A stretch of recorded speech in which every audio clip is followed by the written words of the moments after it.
Mga kwento ng pag-ibig, kwento ng pag-asa at mga kwento ng buhay dito sa Barangay Love Stories. Love Stories.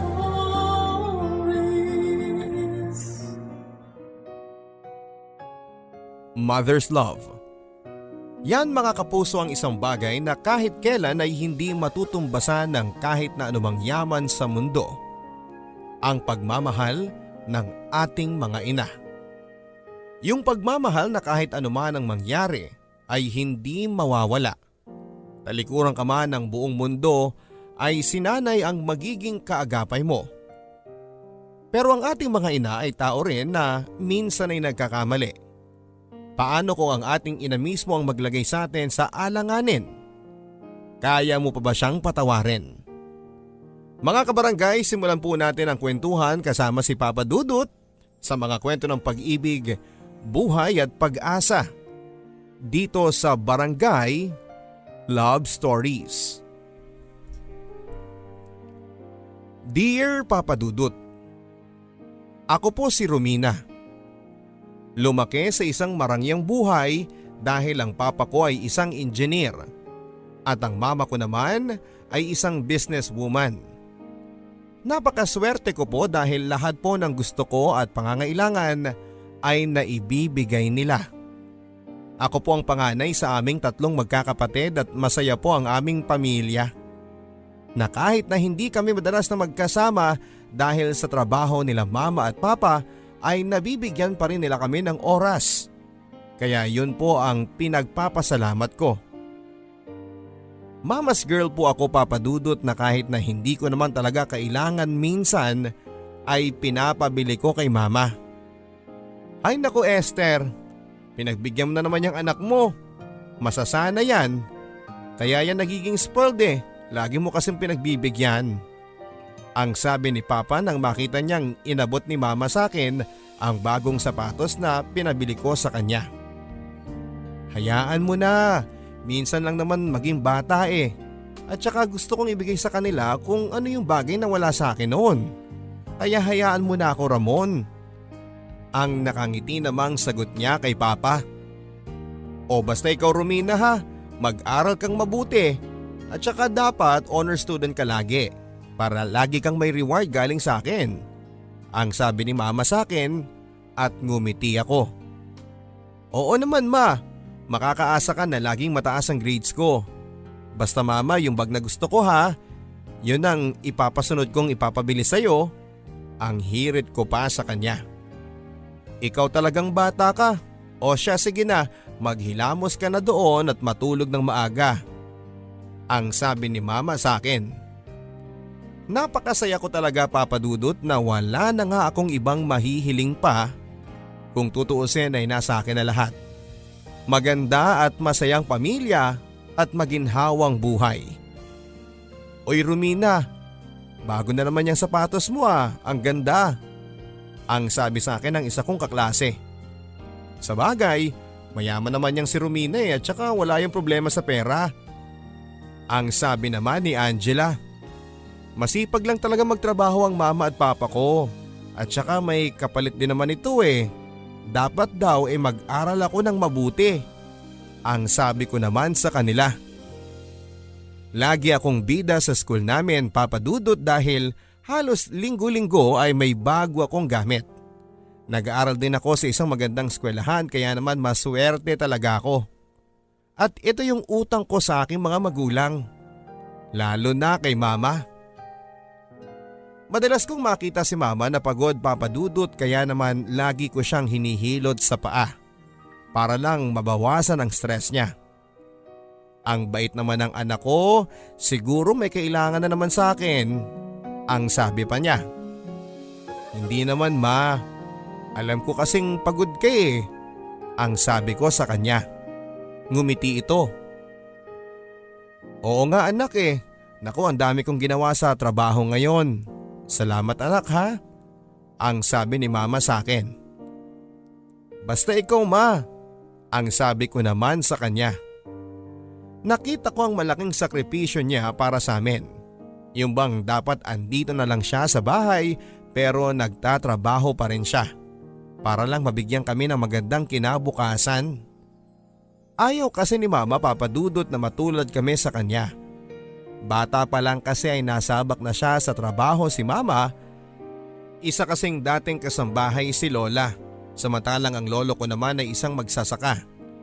Pero magkaganon pa man ay ginawa ni Mama ang lahat para makapagtapos sila ng pag-aaral. Nagbenta si Mama ng mga kakanin at naging labandera din. Kaya naman alam niya kung gaano kahirap ang buhay. Basta Mama, huwag mong pababayaan ang sarili mo ha. Baka mamaya trabaho ka ng trabaho magkasakit ka naman yan. Ang bilin ko kay Mama. Oo naman anak, at saka ilang taon na lang magkokolehiyo na kayo. Kailangan magdoble kayod kami ng papa mo, ang sabi pa ni Mama. Napansin ko ang pag-aalala sa kanyang mga mata. Ma, matagal pa naman at saka wag muna kayong ma-stress sa sarili mo, promise ma. Pagbubutihin ko talagang school para lahat ng pagod din yun ni Papa mawala. Sabay ngiti ko kay Mama. Basta anak, kahit na anong mangyari, huwag mong pababayaan ang kapatid mo ha. Ikaw ang panganay kaya dapat ikaw ang laging umiintindi sa kanila. Ang sabi niya sa akin. Oo naman ma, huwag kayong mag-alala. Ako pa? Ang sabi ko sa kanya sabay ngiti. Si Mama ang pinakamatatag na taong kilala ko, Papa Dudut. Gusto kong maging katulad niya na walang sinukuan na kahit na anumang problema. Mas lalo kong pinagbutihan ang aking pag-aaral para naman masuklian ko ang lahat ng sakripisyo sa akin ni Mama at ni Papa. Hanggang sa makagraduate nga ako ng high school at tandang-tanda ko pa ang ngiti ni Mama. Proud na proud siyang umakyat sa stage habang sinasabitan ako ng medalya. Ako kasi ang valedictorian ng aming batch, Papa Dudut. Kaya kahit na ang daming business meeting ni Mama ng araw na yon ay pareho silang nandun ni Papa. Sa aking graduation. Yon na marahil ang pinakamagandang araw sa aking buhay. Ang makita kong pinagmamalaki ako ng aking buong pamilya. Wala na akong mahihiling pa dahil lahat ng kailangan ko ay nasa harapan ko na. At yon ay ang aking pamilya. Naging maayos ang unang 2 buwan ko sa college. Nag-aaral ako sa isang kilalang university sa Manila at kumuha ng kursong mass communication. Suportado naman ako ng aking mga magulang na hindi napagod sa pagsuporta sa aking mga pangarap. Pero ang hindi ko alam ay unti-unti na palang nagkakalamat ang aming pamilya. Madalas umuwi si Papa na lasing galing sa trabaho kaya iyon ang lagi nilang pinag-aawayan ni Mama. Ano ba Ramon? Saan ka ba nang gagaling at lagi ka nalang umuuwi ng madaling araw? Narinig ko ang malakas na boses ni Mama mga bandang 4:00 na yon. Bigla akong nagising dahil sa ingay nila. Pwede ba? Tigilan mo yung kakadakdak mo. Nakala mo may ginagawa akong mali. Ang sabi naman ni Papa. Ano bang problema ha? Sabihin mo sa akin hindi yung nagkakaganyan ka na hindi ko alam kung ano ang dahilan. Ang sabi naman ni Mama. Mga ilang segundo nang hindi umiimik si Papa. Alam kong ginagawa mo. Kaya tigilan mo yung kakasabi sa akin kung ano ang tama o mali.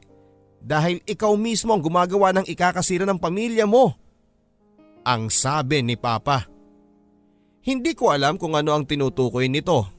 Hinihintay ko ang sasabihin ni Mama pero nabigo akong marinig ang sagot sa aking tanong. Narinig ko na lamang ang malakas na pagsara ng pintuan. Hudyat na tinapos na ni Mama ang usapan na walang kibo. Hindi na ako nakatulog noon. Hinintay kong mag-umaga para tanungin ko kay Mama kung ano nga ba ang kinakagalit ni Papa. Ngunit wala. Hindi ko nagawa ang gusto kong mangyari dahil maaga pa ay umalis na pala si Mama. Ilang gabi ko na ngang nakita si Papa na umuuwi ng lasing at nang minsan ay hindi niya naabutan si Mama sa bahay ay sinalubong ko siya. Inakay ko dahil sa kanyang sobrang kalasingan. Papa, ano bang problema ninyo ni Mama? Ang maikling sabi ko sa kanya. Narinig ko ang malalim niyang paghinga. Wala anak. Ang tugon niya na parang wala talagang ganang sagutin ang lahat ng tanong ko. Pa, sabihin niyo naman sa akin para alam ko. May karapatan akong malaman ng totoo dahil anak niyo ko. Ang sabi ko sa kanya. Anak, hayaan mong kami ng mama mo ang mag-ayos ng aming problema. Huwag kang mag-alala anak. Mag-focus ka lang sa pag-aaral mo. Kami nang bahala ng mama mo. Ang sabi ni Papa sabay sandal sa sofa at natulog na. Ewan ko ba papadudot kung sinasadya ni Mama na hindi niya ako naabutang gising dahil gabi na siya kung dumating. Malakas talaga ang pakiramdam ko na may mali at may hindi magandang nangyayari sa aming pamilya. Totoo ang sabi nila Papa Dudut na wala nga talagang permanente sa mundo. Unti-unti ay bumagsak ang aming pamumuhay. Nawala ng project si Papa dahil tinanggal siya sa kanyang kumpanya dahil malaking halaga ang nawala niyang pera. Lumipat ang mga kapatid ko sa public school at maging ako ay lumipat din ng university. Hindi ko alam kung ano ba talaga ang tunay na dahilan ng mga nangyayari hanggang sa ako na mismo ang makatuklas ng katotohanan. Gabi na noon, mga bandang 10:00 nang pauwi na ako. Bukas ang gate at nakita kong wala doon si Papa. Hindi na ako nagtaka dahil alam kong nasa inuman na naman yon. Wala nang ingay, tulog na siguro ang mga kapatid ko. Dahan-dahan ako naglakad papasok ng kwarto ko hanggang sa makarinig ako ng kaluskos. Nanggagaling yon sa kwarto nila Mama. Hindi ko alam pero ang lakas ng pintig ng puso ko. Dahan-dahan kong binuksan ang pintuan at laking gulat ko sa mga nakita ko. Si Mama may kasamang isang lalaki. Naghahalikan na tila wala sa sarili. Sa hindi kalayuan ay nakita ko ang mga bote ng alak. Halos naghahabulan na sa pagtulo ang aking mga luha.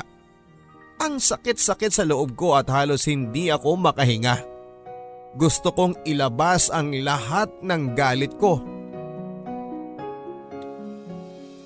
Napakawalang yan nyo. Anong ginagawa nyo sa bahay namin? Anak, anong ginagawa mo dito? Sabi ng papa mo may group study daw kayo at hindi ka uuwi ng maaga.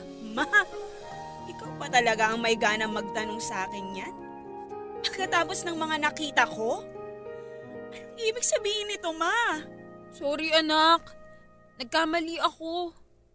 Mahal ko ang Tito Jun mo. Mahal? Paano naman kami, Ma? Kaya pala nagkakandaletse-letse na ang buhay natin Dahil ikaw mismo ang gumagawa ng kamalasan sa pamilyang to. Anak, hindi ko sinasadya. Natukso lang ako. Gusto ko lang bigyan ng oras yung sarili ko. Alam mo naman kung gaano ako nagtatrabaho para sa pamilya natin, di ba? Huwag na huwag mong isusumbat sa amin yan, Ma. Dahil hindi naman namin hiningi sa'yo na pagurin mo sarili mo Pwede ka naman tumigil, Ma. Pero sana, huwag ganito. Anak, patawarin mo ako. Lumabas ka na, Ma. Pero anak, lumayas kayo!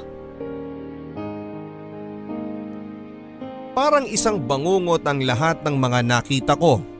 Kaya pala gano'n na lamang ang paglalasing ni Papa at kaya pala halos hindi ko na maabutan si Mama dahil may iba na siyang pinag-uukulan ng oras. Galit na galit ako kay Mama, Papa Dudut. Lahat ng paghanga at pagmamahal ko sa kanya ay napalitan ng galit sa aking puso. Akala ko'y hanggang doon na lamang matatapos ang lahat pero marami pang naging pagbabago sa aming pamilya. Alam kong alam ni Papa ang lahat ng mga nangyayari pero hindi ko siya maintindihan kung bakit hindi niya nagawang sabihin yon sa amin. Kaya naman kinausap ko si Papa. Pa, nahuli ko si Mama. Kasama niya yung lalaki niya mismo sa bahay natin. Anong alam mo doon, Pa? Ang sabi ko sa kanya. Tumahimik si Papa. Nagkibit balikat pero inulit ko ang mga katanungan. Pa, magsalita naman kayo para maintindihan ko kung ano ba talaga nangyayari sa pamilya natin. Ang sabi ko kay Papa. At sa unang pagkakataon ay nakita kong umiyak ang aking ama. Matagal ko nang alam. Pilit kong tinatago sa inyo kasi ayoko magalit kayo sa mama ninyo. Ang mangiyak-ngiyak na sabi niya. Alam mo din ba pa na inuuwi niya lalaki niya sa bahay natin? Ang sabi ko sa kanya. Oo anak. Ginawa ko yon na naging martir ako dahil ayoko masira ang pamilya natin. Ang sabi niya sa akin. Paanong nagawa ni mama ang lahat ng yon? Paano niya nagawa sa atin to? Ang sabi ko sa kanya. Gusto kong magalit sa mama mo nang malaman ko yun pero anak alam ko na may pagkukulang ako. Madalas akong wala sa tuwing kailangan niya ako. Kaya siguro naghanap siya ng ibang makakapitan. Hindi ko alam Papa Dudut pero hindi ako makapaniwala sa mga narinig ko. Nalulung ang mama ninyo sa bisyo anak. At doon niya nakilala si June. Nung una ko nalaman yon, hindi ako makapaniwala dahil alam ko namang hindi niya kayang gawin yon. Nang mama mo sa atin yon. Hanggang sa ako na mismo ang makakita. Naadik ang mama mo sa sugal at sa mga pinagbabawal na gamot. Dahil doon ay naubos niya ang lahat ng savings natin. At sa sobrang pagmamahal ko sa kanya, pati pera ng opisina ay binigay ko para lang hindi niya tayo iwanan anak. Dahil ang sabi niya, iiwanan daw niya tayo at ayoko mangyari yon. Pero ngayon na alam mo na ang lahat anak, lumakas ang loob kong itama ang lahat at wag nang magpakamartir pa. Ang paliwanag ni Papa sa akin. Akala ko'y sa teleserye lang nangyayari ang lahat pero pati na rin pala sa totoong buhay. Magmula ng araw na yon Papa Dudut ay nagbago ang buhay namin. Ang dating marangyang buhay ay nauwi sa paghihirap. Nadagdagan pa dahil sa pagka-stroke ni Papa. Kaya ako lahat ang umako ng lahat ng responsibilidad na dapat ay magulang ko ang gumagawa. Sinisisi ko ang lahat ng aking paghihirap na nararanasan ngayon dahil sa taong pinagkatiwalaan ko. At yon ay walang iba kundi si Mama. Pinilit kong maging matatag para sa pamilya ko. Hindi alam ng kapatid ko ang mga nangyayari. Kapag nagtatanong sila ay sinasabi kong nag-ibang bansa si Mama para makapag-aral kami. Kung ano-anong trabaho na rin ang pinasok ko.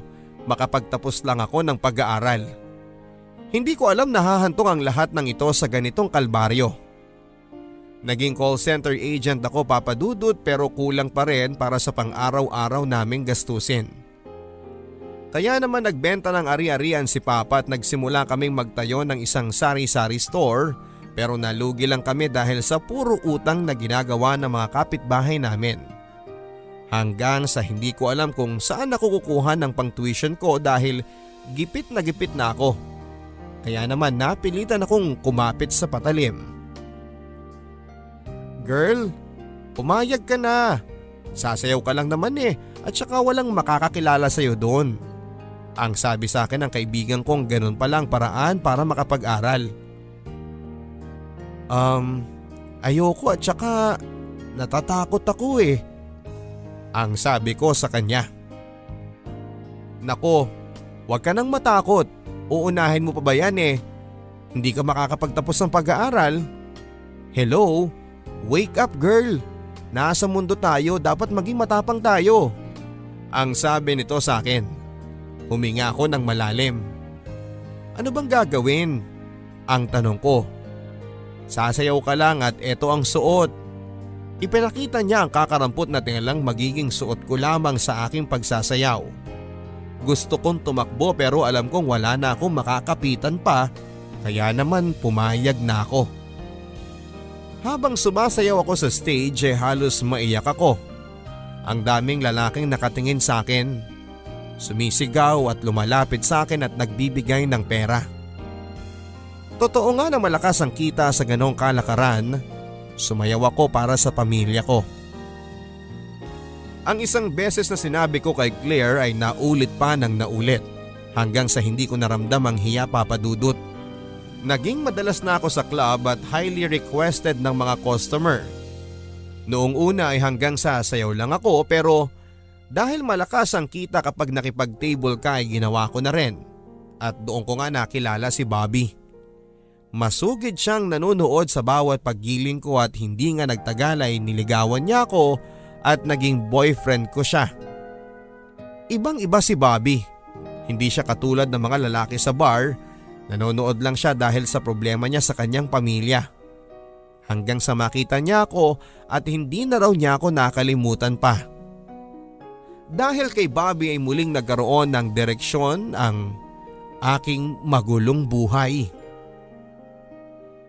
Tumigil na ako sa pagtatrabaho sa bar simula nang makilala ko si Bobby. Mabait siya at maginoo. 3 taon ang agwat ng edad niya sa akin. May maganda siyang trabaho at ewan ko ba kung bakit sa dinami-dami ng pwede niyang magustuhan, ako pa na isang dancer sa bar. Alam mo, nung una kitang makita, ang sabi ko sa sarili ko hindi ka bagay sa ganung trabaho. You deserve something more. Nakita ko sa mga mata mo na malungkot ka kagaya ko. Kaya naman hindi na ako nagdalawang isip na lapitan ka. Kaibiganin ka at ligawan. Ang sabi niya sa akin. Hatid sundo ako nito, Papa Dudut, at lagi kaming kumakain sa labas at hinahatid niya ako sa bahay. Salamat, Bobby, ha. Kung hindi siguro dahil sa iyo nawala na siguro ako ng future. Ang pabiro kong sabi sa kanya. Buti na lang pala. Basta wag mong kakalimutan na nandito lang ako.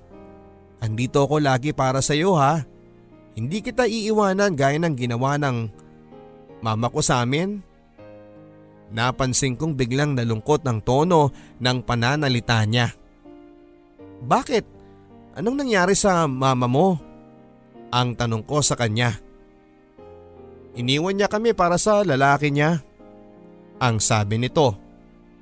Biglang nanumbalik ang sakit nang makita din mismo ng sarili kong mga mata ang ginawa ni mama. Pero kahit ganon, mahal na mahal ko pa rin siya. First love ko kaya si mama. Nakita ko kasi kung gaano niya kami minahal at inalagaan. At kahit na ganon ang nangyari, alam mo ba tuwing birthday ko, lagi niya akong tinatawagan at binabate. Lumalabas din kami. Doon ko napatunayan na kahit na anong mangyari hinding-hindi mawawala yung pagmamahal niya bilang ina sa amin. Ang sabi nito. Hindi ko alam kung anong klaseng puso ang meron si Bobby para patawarin lang ng ganong kadali ang mama niya. Ikaw, nasan nga palang mama mo? Bakit hindi mo pala siya nababanggit sa akin? Ang tanong nito. Hindi ko alam ang isasagot ko sa kanya pero nagulat na lang ako nang biglang lumabas sa aking bibig na patay na ang mama ko. Ang maikling sagot ko sa kanya. Hanggang ngayon ay hindi ko pa rin kayang pag-usapan ang mga nangyari sa aming pamilya. Hindi sana kami aabot sa ganito kung hindi dahil sa kanya. Kahit na lumipas ang maraming taon ay andito pa rin ang sugat na iniwan ni mama. At hindi ko alam kung hanggang kailan ko siya makakalimutan. Papauwi na ako noon, Papa Dudut, galing trabaho. Pinahiram sa akin ang company car dahil maaga dapat ako kinabukasan. Habang nagdadrive ako ay tulala ako at hindi ako makapag-isip ng maayos. Naalala ko si mama, ang walang kwenta kong ina na pinagpalit kami sa kanyang lalaki. Sa tuwing maiisip ko yon, Papa Dudut, ay sumasama talaga ang loob ko. Hindi ko kasi lubos akalain na magagawa niya sa amin yon. Maya-maya pa ay tumunog ang cellphone ko at kinuha ko yon sa bag. At pagbalik ko ng tingin ay isang malaking poste na pala ang tatamaan ko. Mabilis ang naging pangyayari kaya hindi na ako nakaiwas pa. Narinig ko na lamang ang ambulansya hanggang sa nawala na ako ng malay. Ilang oras pa ang nakalipas ay narinig ko ang boses ni Papa. "Sorry sir, pero masyadong maraming bubog ang nakapasok sa kabilang mata niya. Kaya gano'n na lang ang naging impact nito," ang sabi nito. Noong una ay hindi ko maintindihan ang sinasabi ng doktor hanggang sa maibukas ko ang aking mga mata. Laking gulat ko na lamang, Papa Dudut, na wala nang maaninag na liwanag ang aking kaliwang mata. Halos maiyak ako sa sakit dahil parang napakadaming buhangin ang nasa mata ko. "Pa, anong nangyayari?" ang tanong ko kay Papa. Halata sa mga mata nito ang pag-alala. "Anak, na aksidente ka at masyadong naapektuhan ang kaliwa mong mata. Hindi na naisalba ng doktor ang paningin mo, anak eh," ang sabi ni Papa sa akin na halos mangiyak-ngiyak talaga. "Hindi totoo yan. Sabihin niyo sa doktor na gawin ng lahat, Papa. Mahihirapan ako makapagtrabaho kapag ganito ang sitwasyon ko," ang sabi ko kay Papa. Pero bigo akong makakuha ng sagot sa kanya. Sinisisi ko si Mama dahil kahit sa ganitong sitwasyon ay wala siya. Kung hindi ko sana iniisip ang mga pinaggagawa niya, ay hindi mangyayari sa akin ang lahat ng ito. Nahirapan ako sa pagtatrabaho at halos 1 buwan akong pinagpahinga ng doktor. Mabuti na lamang at lagi nandyan si Bobby. Hindi niya ako pinabayaan, inalagaan niya ako hanggang sa makarecover. Hatid sundo niya ako sa trabaho at hindi din siya tumigil sa paghahanap ng donor ng aking kaliwang mata hanggang sa isang tawag ang nakapagbigay sa akin ng pag-asa. Nakahanap na si Bobby ng magiging donor ko at abot-abot ang ligaya ko noon, Papa Dudut. At doon ko nga na-realize na hindi pa pala huli ang lahat para sa akin. Para sa pagbangon ko. Milagro kong may tuturing ang lahat ng mga nangyari sa buhay ko. Akala ko'y hindi na maibabalik ang dati kong buhay pero nagawa ko pa rin. Unti-unti ay naging maayos na muli ang aming buhay. Na-promote ako sa trabaho ko at sunod-sunod na blessing ang dumating sa akin. "Han, proud na proud ako sa'yo. Akalain mo yun, manager ka na," ang sabi sa akin ni Bobby. "Oo nga, Han eh. Salamat din kasi hindi mo ako pinabayaan," ang sabi ko sa kanya. Sabay halik sa kanyang mga labi. "Alam mo, Han, sa dami ng mga nangyari sa buhay natin, napatunayan ko na maikli lang talaga ang buhay. Kaya habang maaga pa, ay gawin mo kung ano makapagpapasaya sa'yo," ang sabi nito sa akin. Sa itsura niya ay seryosong seryoso talaga siya. "Oo nga, Han. Akala ko katapusan ko na eh. Ang hirap ang wala ng paningin. Kaya nagpapasalamat ako at nakuha ko kaagad yon. At naibalik ko ang buhay naming dati nang nawala dahil kay Ma." Hindi ko na nga naituloy ang sasabihin ko dahil nagsalita na kaagad si Bobby. "Han, patawarin mo na ang mama mo. Matagal na yon at saka isa pa, okay naman na kayo eh at ng mga kapatid mo, hindi ba?" ang sabi nito sa akin.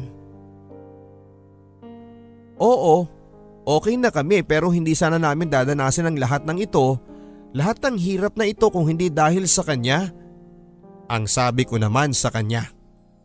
Kumunot noon ang noon ni Bobby.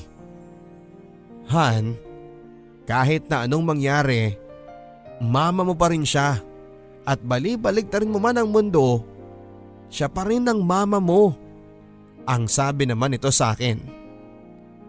Hindi ko na talaga alam ang isasagot ko kaya naman iniba ko na lamang ang usapan. "Wag na natin siyang pag-usapan, Han. Nasisira lang kasi yung araw ko eh," ang sabi ko naman sa kanya. Niyakap niya ako ng mahigpit. "Han, may isa pa akong hindi nagagawa para sumaya ka," ang hirit nito sa akin. Maya-maya ay tumunog ang violin at akala ko ay kami lang ang nasa opisina noon, pero hindi pa pala. Lumuhod siya, hawak ang singsing. Han, you know how much I love you. Can you be mine forever? Han, will you marry me? Pagkasambit niya ng malulutong na salitang yon ay nakita ko si Papa. Pumapalakpak kasama ang dalawa kong kapatid. Ganon din ang papa ni Bobby. All this time ay pinaplano na pala niya ang lahat ng ito. Han, yes, I will marry you. Ang halos pasigaw kong sagot sa kanya. Sa lahat ng mga naging mali sa aking buhay ay si Bobby ang pinakatamang desisyong pinili ko. At alam kong hindi ko pagsisisihan ang makasama ko siya ng panghabang buhay. Naging abala kami sa paghahanda para sa aming kasal ng isang mukha sa isang nakaraan nang hindi ko inaasahang muling magbabalik. Hindi ko alam kung namamalikmata lang ba ako pero hindi ako pwedeng magkamali. Si Mama ang nakita ko. Hinintay kong lumapit siya sa akin pero nang makita ko siya ay agad itong umalis. Gusto ko siyang habulin para pagsalitaan kung bakit siya bumalik kung kailan okay na ang lahat pero hinayaan ko na lang ito. Maya-maya pa ay may isang babaeng nagpupumilit daw na pumasok sa flower shop. Gusto raw akong makausap. Pero pinalis din kaagad ng mga tao doon dahil mukhang namamalimos lang naman daw. Isang gabi habang inaayos ko ang kwarto ko, Papa Dudut, ay nakita ko ang pictures namin ni Mama. Naiyak ako nang hindi ko namamalayan. Napatulo ang aking mga luha. Ang saya-saya namin noon ni Mama, Papa Dudut. Siya ang pinaka-best friend ko sa lahat at naalala ko pa noong tuwing pagod siya sa kanyang trabaho ay kinukuha ko ang tsinelas niya at sinusuot ko sa mga pagod niyang mga paa. Tapos ay magkwekwentuhan kami kung kumusta ang naging araw ko. Anak, okay ka lang ba? Ang sabi sa akin ni Papa. Okay lang ako pa, ang sabi ko naman sa kanya. Naalala mo ang mama mo, no? Ang sabi sa akin ni Papa. Kinalimutan na tayo ni Mama pa. Ang sabi ko sa kanya na may malungkot na boses. Kahit kailan anak, hindi niya tayo pinabayaan. Siguro, kailangan na rin natin siyang patawarin. Ang sabi ni Papa. Hindi ko alam kung bakit nagawa nilang patawarin ng ganong kadali si Mama pagkatapos ng lahat-lahat. Kahit kailan, hindi ko makakalimutan ang ginawa ni Mama. Ang sabi ko pa kay Papa. Minsan ay tinatanong ko din, Papa Dudut, kung nasan si Mama ngayon at kung ano ang ginagawa niya. Kung masaya ba siya. Pero sarado ang isipan ko sa pagbibigay ng kapatawaran sa kanya. Masyado kasing masakit at masyadong maraming sugat na kahit gumaling ay nagkapeklat na rin. Hanggang sa dumating ang araw ng aking kasal, masayang masaya ang lahat at hindi ko akalain na yun pala ang unang pagkakataon na muli kong makikita ang aking ina. Nasa bahay ako noon, Papa Dudut, mga bandang 8:00 nang marinig kong may tumatawag sa gate. Nanlaki ang mga mata ko sa aking mga nakita. Si Mama, payat, maitim at para bang masyado na siyang matanda sa kanyang edad. May daladala siyang regalo. Nanlamig ang buo kong katawan at hindi ko alam kung ano ang gagawin ko. Masyadong mabilis ang mga pangyayari. Anong ginagawa mo dito? Anak, kumusta ka na? Ang laki-laki mo na, anak. Hindi ako makapaniwala na ikakasal ka na. Paano nyo nalaman na ikakasal na ako? Umalis na nga kayo. Tahimik na ang buhay ko. Patawarin mo na ako sa nagawa ko sa'yo. Alam ko, anak, marami akong kasalanan. Pero pinagsisisihan ko ang lahat ng yun. Ano yung nasa mata mo? Ayan, ganyan ang nangyayari sa mga adik na kagaya mo. Tingnan mo nga ang sarili mo, Ma. Anak, sorry ah. Ito nga pala yung regalo ko sa kasal mo. Sa inyo na yan. Hindi ko kailangan ng regalo mula sa inyo. Umalis na nga kayo dito. Nagulat ako dahil sa itsura ni Mama. Gusto kong maawa sa kanya pero galit ang mas nanaig sa puso ko. Wala nang magandang itsura ni Mama at halos mapuno na siya ng kulubot sa kanyang mukha. At ang payat-payat pa niya. Ang isa pang napansin ko ay meron siyang tinatago sa kanyang isang mata. Marahil ay yun ay naging kabayaran niya sa paggamit niya ng pinagbabawal na gamot. Galit na galit talaga ako sa kanya, Papa Dudut, at tinatako na sa aking sarili na hindi ko siya kayang patawarin. Makalipas nga ang halos 2 taon, Papa Dudut, ay binayaan kami ni Bobby ng isang anghel. Sinabi ko sa aking sarili na kahit na anumang mangyari ay hindi ko siya pababayaan gaya ng ginawa sa akin ni Mama. Tuwing mga espesyal na okasyon, Papa Dudut, ay nakakatanggap ako ng regalo mula sa kanya pero lagi ko lamang itong itinatapon. Hindi ko alam kung bakit nalaman niya kung saan kami nakatira ni Bobby. Kaya naman minabuti kong tanungin yon kay Papa. Pa, umamin nga kayo. Nakakausap niyo ba si Mama? Ang tanong ko dito. Anak, hindi eh. Paano ko siya makakausap eh, hindi ko naman alam kung nasan siya. Ang sabi ni Papa sa akin. Halata sa tono ng kanyang pananalita na may hindi ito sinasabi sa akin. Pa, please naman. Magsabi kayo ng totoo. Nagkikita ba kayo ni Mama? Ang sabi ko sa kanya. Napansin ni Papa ang pagbabago sa itsura ko, kaya mahinahon niya akong sinagot. Oo anak, nagkikita kami ng mama mo. Anak, sorry pero naawa ko sa mama mo eh. Nagsisisi na siya sa mga kasalanang nagawa niya sa atin. Kaya naman sana patawarin mo na siya. Ang pagsusumamo ni Papa. Patawarin? Naririnig niyo ba yung sinasabi niyo sa akin, Pa? Pagkatapos ng lahat ng pinagdaanan ko, pinagdaanan ng pamilya natin dahil sa kanya, papatawarin ko siya ng ganon-ganon lang? Ang sabi ko kay Papa. Anak, matagal nang tapos yun. Bata pa kami ng mama mo noon kaya siguro naging mapusok lang siya at nagawa niya yun. Ang pagtatanggol ni Papa sa kanya. Kahit na anong sabihin ninyo, hindi ko na mapapatawad pa si Mama. Sa sobrang inis ko kay Papa ay dinabugan ko siya ng pinto.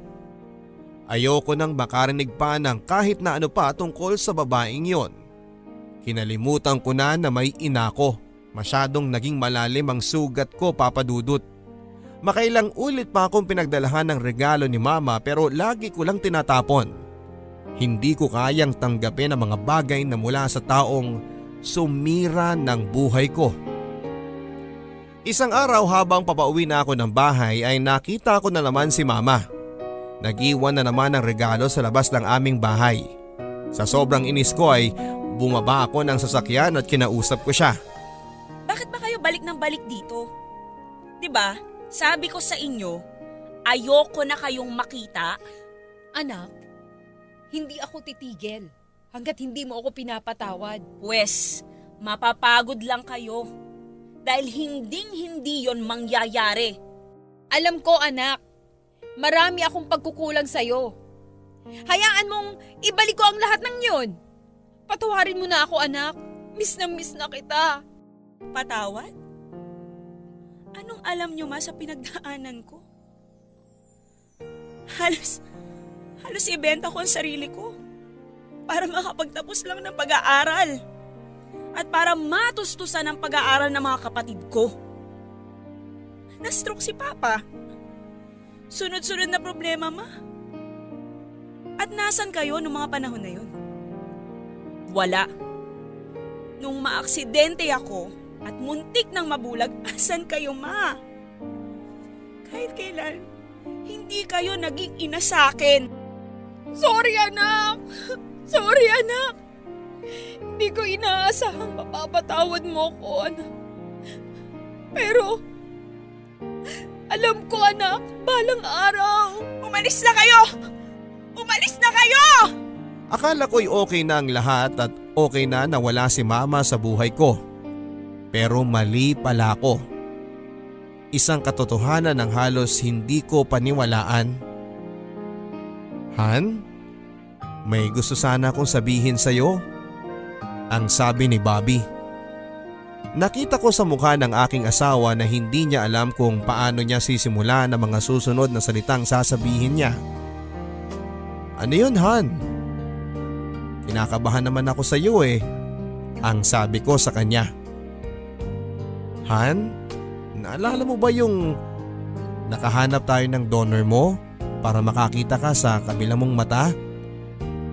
May babaeng lumapit sa akin, ang sabi niya, mama mo daw siya. Nung una hindi ako naniniwala dahil mukhang wala ito sa kanyang sarili.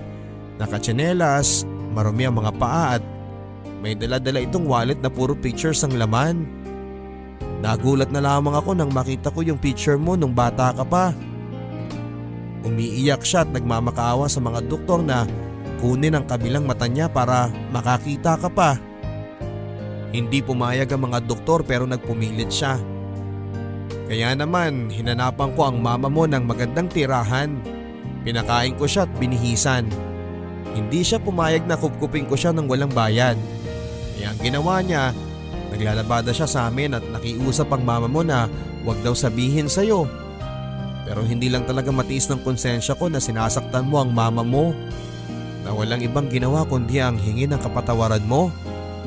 Hindi ako makagalaw habang sinasabi ni Bobby ang pag-uusap nila ni mama. Alam mo yung mga regalo na ibinibigay niya sa'yo? Sahod niya yun sa paglalabada sa amin. At saka namamalansya rin siya sa mga kapitbahay namin sa subdivision. Kung ano-ano mga pinapasok niya para mabigyan ka ng regalo. At alam mo, sa tuwing pupuntahan ko siya, ikaw ang bukang bibig niya. Mahal na mahal ka ng mama mo. Sana mapatawad mo siya bago mahuli ang lahat, ang sabi niya sa akin. Anong ibig mong sabihin? Tanong ko. Tumingin si Bobby sa aking mga mata. May cancer ang mama mo. Stage 3. Halos mabasag ang mundo ko sa aking mga narinig. Umiyak ako ng umiyak at paano ko nagawa ang lahat na yon kay mama? Paano ko siya nagawang ipagtabuyan ng ganon? Nagsisisi ako sa mga ginawa ko kay mama. Tama si Bobby. Kailangan ko nang patawarin si mama at sana'y hindi pa huli ang lahat para sa aming dalawa. Hindi na ako nagsayang pa ng oras, Papa Dudut, at agad kong pinuntahan si mama. Nakita ko siyang nagsasampay at nakatakip ang kabila niyang mata. Nang makita ko siya ay napatulo na lamang ang luha ko sa kanya na kanina ko pang pinipigilan. Tumakbo ako papunta sa kanya na akala mo isang batang hinabol ang kanyang lobong lumipad sa langit. Mama, I'm sorry. Hindi ko alam. Anak, totoo ba itong nangyayari? Anak, pinapatawad mo na ba ako? Ilang beses kayo nagmakaawa sa akin pero lagi ko lang kayong pinagtatabuyan, Ma. Anak, wala akong ibang hiniling kundi ang araw na mapatawad mo ako. Sa lahat ng mga pagkakamali ko, sa lahat ng mga ginawa mo para sa pamilya natin. Ilang beses kong sinubukan tapusin ang buhay ko pero hindi ko kaya. Siguro dahil alam kong dadating pa ang araw na to. Ma, bakit hindi mo sinabi ang lahat? Na dahil sa'yo kaya ako nakakakita ngayon. Kaya kumpleto ang paningin ko. Hindi mo naman kailangan gawin yun, May. Yun lang yung nakikita kong tamang paraan para makabawi sa lahat ng pagkukulang ko sa iyo, anak. Mahal na mahal kita. Mahal na mahal kita, Ma. At magmula sa araw na to, babawiin natin ang lahat ng oras na nawala sa atin. Nagsimula kaming lahat, Papa Dudut, na napakasarap sa pakiramdam na buo ang pamilya mo at may ina kang umaalalay sa'yo. Naging masaya ang bawat araw na kasama ko si Mama. Sinulit namin ang mga pagkakataon na yon at sobrang saya ko, Papa Dudut. Pero ang lahat ng yon ay nagkaroon din ng hangganan. Totoo nga ang sabi nila, Papa Dudut, na walang kahit na sinong magulang ang kayang tiisin ng kanilang mga anak. At tunay din na walang papalit sa pagmamahal ng isang ina sa kanyang anak. Siguro nga at hindi naging perpekto si Mama, nagkamali siya, nasaktan niya kami, patunay na siya ay isang tao rin na nagkakamali. Minsan gusto kong ibalik ang panahon at gusto kong tanungin ang Diyos kung bakit sa dami-dami ng taong pwedeng makaranas ng mga nangyari sa amin ay bakit ako pa.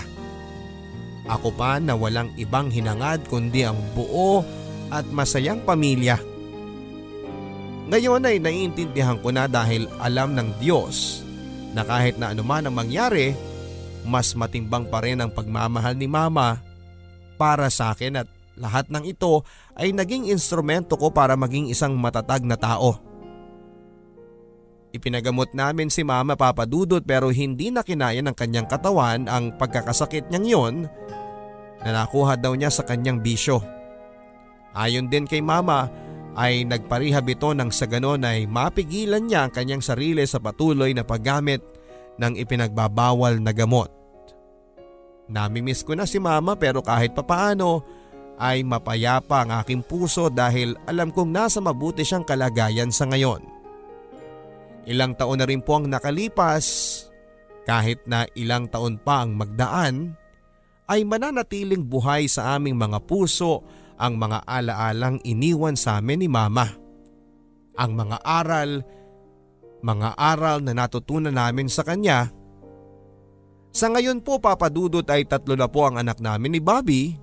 Kasama po namin ngayon si Papa sa bahay at tuwang-tuwa naman sa kanyang mga apo.